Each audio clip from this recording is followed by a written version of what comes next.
Moti. Source of influencers. I got contacted a little bit too late for some of the guys, but for the next year, the next Olympia, you'll see some changes in some people's physiques. You'll see some change in some people's presentation on stage. I guarantee that. They all need a little bit of the marvelous touch, and I'm here to give it to them.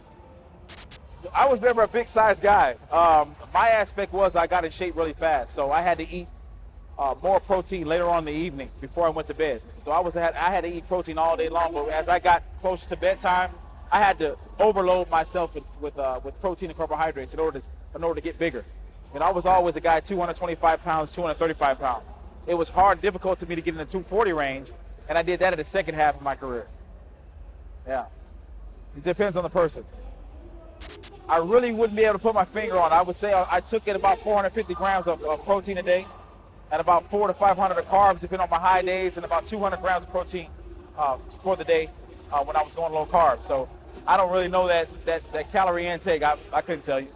At least 5,000.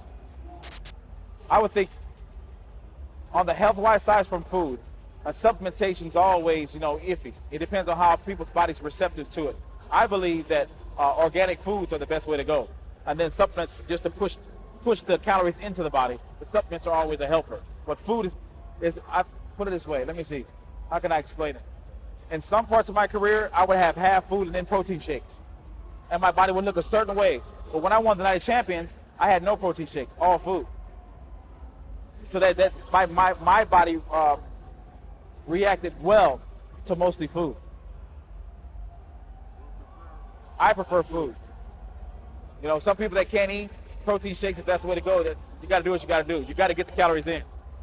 Your body is a self-surviving organism, so what you do to it, it will react. I was always hardcore. I was always a hardcore guy.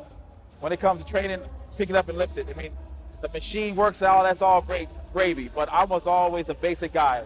Bench, squat, bent over row, deadlift, curl.